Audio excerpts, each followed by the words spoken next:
everyone, welcome to my channel. Today we're going to be doing some shadow work, pick a card reading. Since the veil is getting thin, getting closer to Halloween, I figured the last readings I did, there was a lot of mention of shadow work, and some people mentioned that they were a little confused of what they could do or what shadows they needed to face. So I did pick a card here to see what kind of shadow work you could possibly need to do, or any advice from Spirit of how to overcome those things. The first deck here, I have the Witch.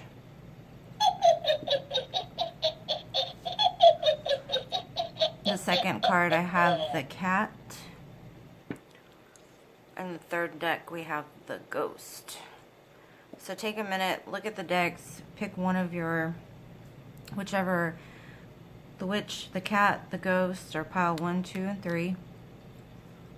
Whichever one you feel drawn to could hold the message for you.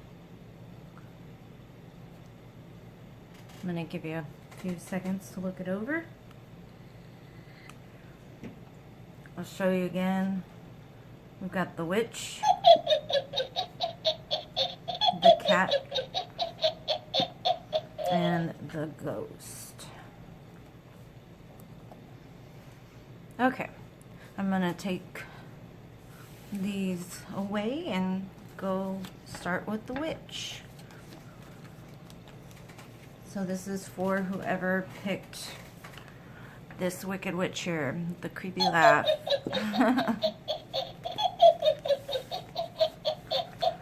And let's see what you have. First, I want to ask God, my angels, guides, Spirit, watch over this reading. Help me to provide clear and accurate messages to this collective. Help them to hear and see what it is that they need from this reading, and direct any evil ill will away. I thank you in advance, my guides, as always.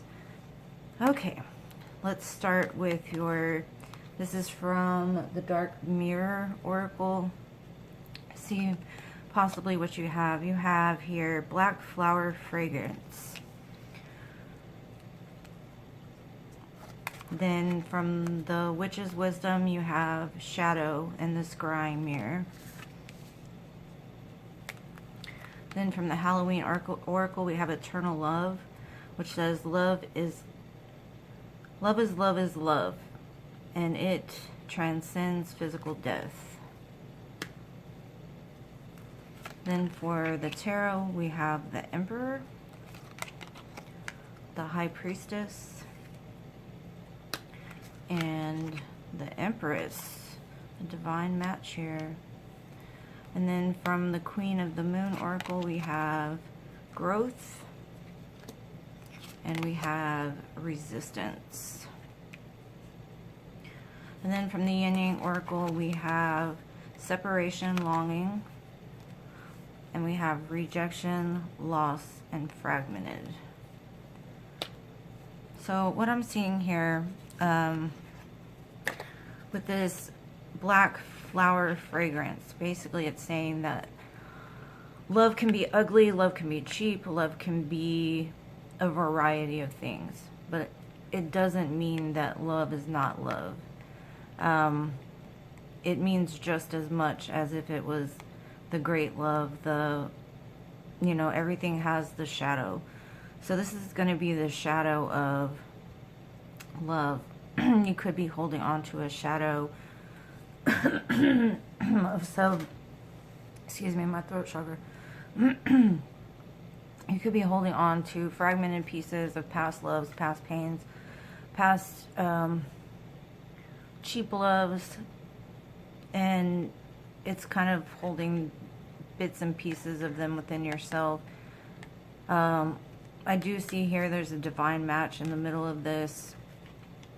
So even if this love wasn't the best, you still have a right to hold on to it. You still have the right to claim it as love. You still have the right to accept yourself for the choices that you've made. Like, if you don't feel good enough, or you have some kind of regret from the past that you're holding on to, any kind of pain from the past, you're You're allowed to be angry. You're allowed to be mad. You're allowed to have feelings. You're allowed to love anybody that you want, regardless of what other people say. You could be holding on to some shame that was put on you over the years in regards to possibly choices you made in love. You're being asked to look inside the mirror, and this is the shadow mirror. This is like going deep down dark to those places that you don't want to look at, those places that possibly have been sitting there, but you just don't want to look at it. You don't want to face it. You don't want to say, oh, at one time I was this, or one time I was that, because you want to live in the present, right? But it's still a wound that's stuck there, and you can tell here she's in pain holding on to these things. So you're asked to go look into the mirror, realize that you're beautiful no matter what choices you've made in the past, no matter what shadows are lingering, because you can't have light without shadow. Light casts shadow. So we're having to look at those places of ourselves and like go down deep to where we accept those pieces and why we did the things we did and where it has put us today, how those things have changed our lives. And then you have the eternal love. Like I said, you could have a divine counterpart here. I mean, there's two people here, and then you also got the Emperor and the Empress, and with the High Priestess in the middle, it's a very spiritual, strong connection. Love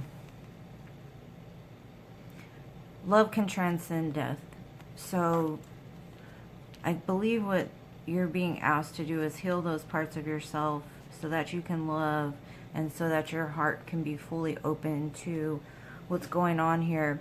If you're in a divine connection with somebody, a spiritual connection with somebody, possibly you could be in separation from them with this separation, longing, rejection, loss, fragmented. And you see here, half of her is dead. Half of her is not filled. And it could be because you're in separation. You know, there's all these shadows here and all the light of longing for your other half, possibly. It's time to take your power back. It's time to remember that you are the Empress, regardless if the Emperor is by your side or somewhere else. They're doing their own shadow work. Let them do their own shadow work. You can only work on yourself. And if you're sitting in this separation, rejection, loss, being fragmented, that is going to almost repel the connection, because it still shows that there's some shadow work to be done here. Why do you feel that? I mean, you still have the love that you've always had, and it can be hard to move past something that's as strong as, you know, an Emperor and Empress. This is all four kings and all four queens put together with the High Priestess in the middle, which is the spiritual. So there's two candles here. Regardless if the person is in your physical area at the time, y'all are still connected in the spiritual realm. You need to lean on that trust and faith that whatever is meant to be is always going to be, and there's no breaking it. Death doesn't even kill love, you know, nothing can kill it. If it's a true unconditional love bond, spiritual bond, past lifetime love, anything like that, you're always in communication with each other in spirit. It doesn't have to be in the physical. So I see here that you might be resistant to change. You see this person holding on to these trees in her hand, like, I can't let it go, I can't let it go. But you're killing the progress by doing that. If you're holding on and not able to grow, you know, even here, she is the root. She is the roots in the world. She is grounded. And if you're resistant to it, the energy can't flow freely. It's being compressed. And in time, these trees and these whatever, bushes or whatever, are going to end up dying if you hold on too tightly, like constantly thinking, when are they coming back? What can I do? I don't feel like myself without them. You've got to learn to be this Empress or Emperor, whichever, male, female. You got to remember that you've got this. You are happy, whole, and complete all by yourself. You don't need anybody else to complete you, because love will transcend time. It'll transcend space. It'll transcend transcend everything. So you're being asked now to look in that mirror, look in the shadow parts of yourself, the reasons why you still feel that you're missing something or someone. This one kind of caught me by surprise because, you know, that wasn't supposed to be a love reading or anything like that, but I do see a very strong soul connection for this group here. If you pick the witch, to you know, there's all this divine match. You've just got to let go of the control. You've got to have faith, lean into your spiritual side, lean into that intuition and that knowing that no matter how far somebody is away from you, the love will always hold you together. The love will always bring you home after the work is done. And it's a beautiful reading. It looks like once you go down deep and figure out what it is that's making you feel so lost and rejected by this person, you're going to be able to move forward and be this empress, take on the world. It's a beautiful reading for the witch. Hopefully you guys enjoyed it. Hopefully you got something from it. Hopefully everything comes to you that you want. Just let go of the control, lean on the divine, let them move, because you'll see a big difference once you start clearing out those shadows. Put the light to the shadows and just move forward. Okay, so the next group, number 2, we have the cat. Let's see what we have for the cat. Oops. Okay, we have blinded to pain. Hopefully y'all can see these cards. Okay. And then we have healer, witch. You would think that one would have come out for the witch. Came out for the cat. And then we have death. The eternal cycle begins here. For the tarot, we have the Ten of Swords. We have the Death card. 1313 might be of importance to you because this is the 13 card, 13. And then we also have, and this is the 13 too. And then we have the High Priest here.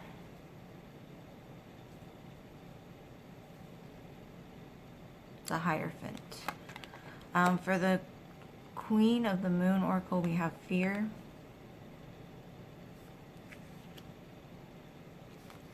We have faith, 2 polar opposites, right? And then we have avoidance, stalemate, and we have the third eye, clarity. Okay, so we're going to begin with this dark mirror card here. Blinded to the pain.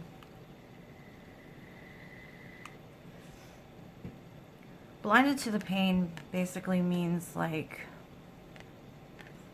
you've been through so much that you just kind of store it away in a dark, dark corner somewhere. You don't look at it. You don't look at the pain. You don't heal the pain. You're just holding on to it.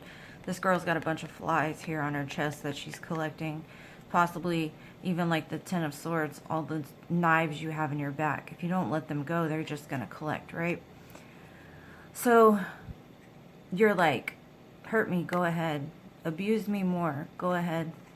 It's like you're coming to a place of numbness, like not even looking at it anymore. Like if somebody hurts you, you're like, oh, well, that happens. Oh, well, that's what happens. This is what I deserve, or this is what my life is going to be. You're just blinded to the pain. You haven't felt it. You've kind of went into a cold, numb, not looking at the situation. You're being advised with this death card here to lay these things down, because in order for your life to begin, the eternal cycle starts here. It starts with death. Until you lay these things down, lay this pain down, you won't be able to go through a metamorphosis. So there's possibly things that you're holding on to that you just don't want to look at. On the other side of it, though, it shows that you're a strong healer by nature. For this group, it says witch, healer. You don't have to be a witch, but You could have very healing touch. You could have a very healing way. You could be in the medical field. You could be caring for the elderly, caring for your children, something like that. Once you lay the pain down, you're going to be able to see that your gifts are extraordinary. You have so many gifts, but you have to turn the healing into yourself now. Instead of trying to heal others, you're going to have to lean and heal yourself. For the yin yang cards, we've got avoidance and stalemate and third eye and clarity. Once you stop avoiding, once you take this blindfold off, once you go down deep and really start working through the pains that you've been through and realize that they were lessons. Pain is an ugly, ugly thing that we all carry at some point in our lives. We all go through things that are disappointing, they hurt. But that does not mean that you're deserving of it. And until you look at it in its face and be like, I've had enough. And even with the 10 of Swords, I always say, this man has 10 swords in his back. He can't take anymore, right? So the next person that's going to put a knife in this person's back is going to have to look him in the face. Because you will no longer, you don't have enough room. You don't have enough space in your back to be hurt again. But he's looking away from this. He's looking down. The next person that goes to hurt him is going to have to look in his face. And that's when things change. When you let people know that you will no longer tolerate being stabbed in the back. You will no longer tolerate the pain that you've had to endure. You will no longer put up with behaviors because you're not deserving of those things. Then they're going to have to look you in the face. And most people that want to hurt you, harm you, abuse you, they will not look in your face. They will do it behind your back. And so now, once you put these things to death and really look at the situations that have hurt you, you will see a pattern. You will see how it's not only their fault for hurting you, it's your fault for letting them hurt you. Because I'm sure at times you knew what you were getting yourself into, but you had an underlying shadow that made you feel that that's what you deserved, or that you could heal them because you know you're a healer. You cannot change another person. You cannot heal somebody that doesn't want to be healed. You can't incite change in others unless you incite change within yourself. The change within yourself, people will see, and people will understand more from your lesson than they will actually have you trying to heal and you're still hurt. So you're being asked to put things to death. You're being asked to be reborn again. Let the pain go. There's no sense in holding on to it anymore. With the Hierophant here, the third eye, and the healer, I'm seeing a very powerful group of people that once they get rid of all this pain and hurt, the transcendence of it is a higher level of spirituality. Tapping into the third eye, you'll be able to see things more clearly, and you'll be able to work on the healing that you've been wanting, but you're going to start healing within yourself. Once you know how to heal yourself, you will be able to heal others as well. So you're being asked to lean on that inner truth, that guidance, that structure.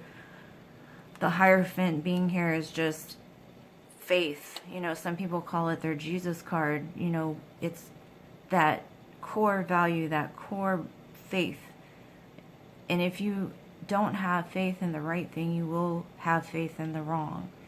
So everybody has a shadow side. Everybody has a light and a dark. You can't have light without dark. You can't have dark without light.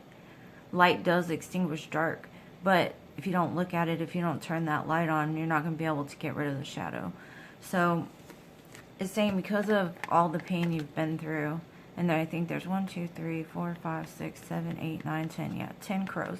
So fear is like these 10 of Swords. They just swarm around your head and make you fearful, make you kind of, you see this person here, she's got the sword, you know, the birds all up here, the cage, the moon, which means she doesn't see things clearly, but inside, in this little light that is in her, she's curled up in a ball, scared. And when it comes to that, you're going to have to go inside, find out why this inner child, this inner feeling is scared. Why are they in the corner? You need to look at those things directly and just deal with them. And it's saying to have faith. Have faith that the universe has you. God has you. You are in the palm of the great creator. Have faith in this, because you are obviously destined for great things. It's just time to work on these shadows that seem to be kind of circling around you right now.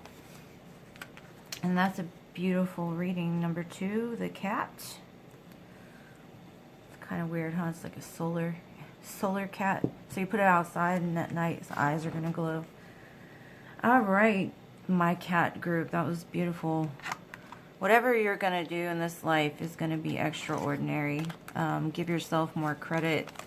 Start healing yourself first, so that way you can heal others as well. Share your lessons, your pain, your journey. Turn it into something that's more on a higher vibrational level. You know, let those shadows go, clear them out.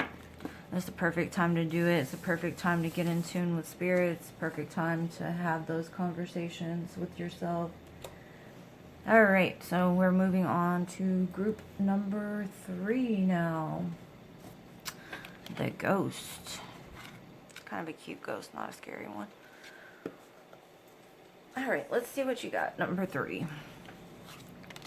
We have Bride in a Cage. We have the High Priest and the High Priestess. Responsibility. We have Vampire, Emotional Intelligence. For the tarot, we have the 5 of Wands, the Queen of Swords, the 2 of Swords.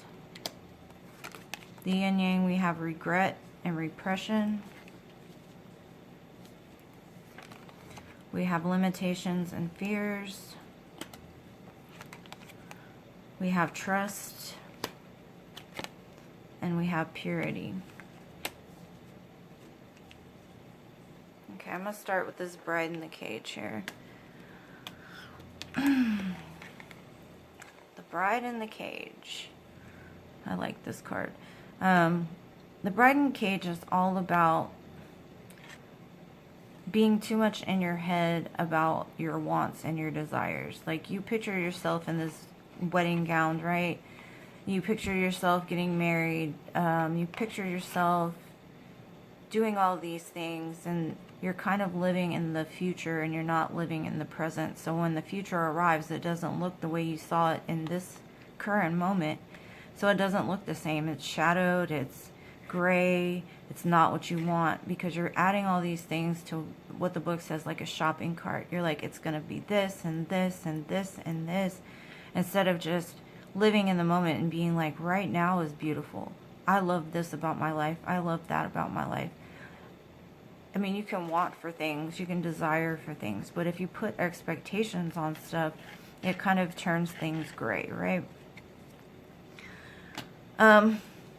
This vampire here is all about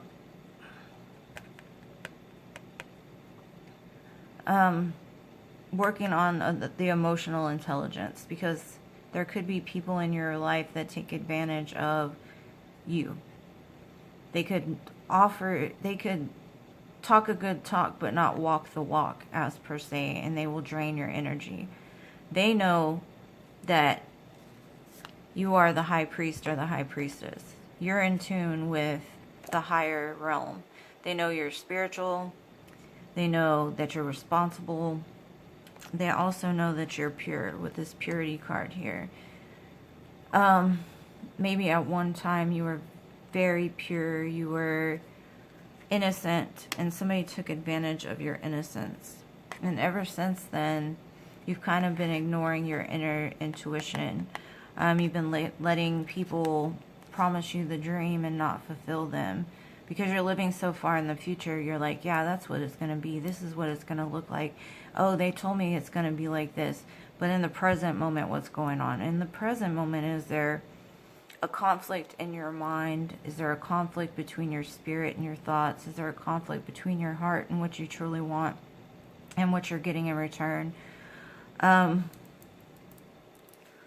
With this regret and repression and the limitations and fears, what I'm seeing from this is because you've possibly been like a people pleaser, someone that wanted to help others, someone that always was there when other people needed you, and got taken advantage of possibly. You regret it. On a soul level, you regret the choices that you have made. You regret letting people do the things that they did to you. What's needing to happen here is you're going to have to go inside and look at that dark place in your soul of why do you regret your choices? What could you have done different? Why do you think you got taken advantage of? And because of that, you're limiting your ability. You're stuck in a fear mindset. The regret from the past, the stuff that you've repressed, the stuff that makes you almost like the last group, blind to pain. But on a soul level, you're like in a state of this Two of Swords here. You're not sure anymore. You're not sure when it's your brain talking or when it's spirit talking. You're not sure anymore because you have the Five of Wands, which is conflict. And I believe this is a conflict within yourself. It's like you know the truth, but you don't want to look at it. She's got this blindfold on. And what I see here is Spirit is advising you to be like the Queen of Swords. The Queen of Swords looks at the truth in its face. She acknowledges what has happened to her. She stands strong. She sets boundaries. She no longer lets the vampires drain her, so she's able to move forward and become this highly intuitive, spiritual soul, pure soul. And that's not saying, oh, you've never done anything in life or you haven't made your own mistakes. Because we all are teachers and we also all are lessons. We're a lesson to the people that take advantage of us, and the people that take advantage of us are teachers to us so that we learn lessons. We've kind of just got to look at both of them. There's no light without shadow, no shadow without light. Like, we have to look at the light, the good side, and we also have to look at the dark side. We have to realize that we are both, all at the same time. Like the yin and the yang. We have both in us. Both of them. I always say both of them. See, this purity is what has kind of blinded her. She's got this white cloak over her eyes here. You're going to have to go into that shadow and like wipe things clean, because if not, you're going to live like, oh, I can't not help them. I can't not do this because I've got to be all good all the time. I don't have the right to be angry. I don't have the right to be disappointed. I don't have the right to stand up for myself. Take this blindfold off. Be a little of the dark and the light. You don't have to just be light all the time. And you're being asked to trust, because like with this high priest, high priestess here, the responsibility, you have a responsibility. For this group, I believe there's some kind of soul work or soul mission that's needing to be done, or that even that you're working on now. But what's being needed is there's all these blindfolds and limitations and fears that all you have to do is face it. Nothing's scary in the dark, or there's nothing to be scared of in the dark if you just face it. If you just turn the light on to it. If you just face it, heal it, and move on. Nobody wants to go through the pain. Nobody wants to go through going back and looking at the things that we've done in life sometimes, because, you know, we all have a path and we all have made mistakes. We have all done things that we really just don't want to look at because we're not that person anymore, right? But somewhere subconsciously, unconsciously, it's keeping you blindfolded. It's keeping you in the state of fear. And you're being asked to be like the high priest, the high priestess. Take responsibility. Go into the dark. You see here, half of her shadow, half of her face is shadow, half of her face is light. That's when you truly get connection with spirit, is when you take responsibility for the things that you have done, the reasons why certain things have happened on maybe repeat in your life. It's not saying that you deserved what happened to you, but at the same time, you did play a part in the situation, possibly by not listening to your intuition, possibly by not listening to your gut telling you, don't do this. And we all don't really like to look at it if we've been played, if we've been suckered, if we've been manipulated. It's a hard thing to look at. We rather just be like, whatever. I don't want to look at it. I don't want to look at it. But it builds up on the underneath. And until we clear it out, we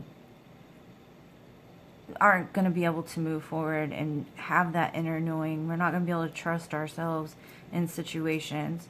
But once we look back and be like, oh, I can see how I made a decision to let this happen to me. I forgive myself and I forgive them. You don't have to go to them and be like, hey, I forgive you. You don't have to do that. But what you do need to do is make it right with yourself. Make it right with that child in you that's hurting and harmed and just crying out for you to look into those dark places and just get rid of it. Because on some soul level, somebody in this group is crying out like, I want to do bigger and better things. I don't know why I'm stuck. I don't know why I'm being held back. I don't understand why this is happening. It's because there's something that you're not looking at. There's something that you need to look at. And you need to have trust that God, the universe, whoever it is that you believe in, has got you. They've always had you. They just have let you roam. They have let you make your own decisions.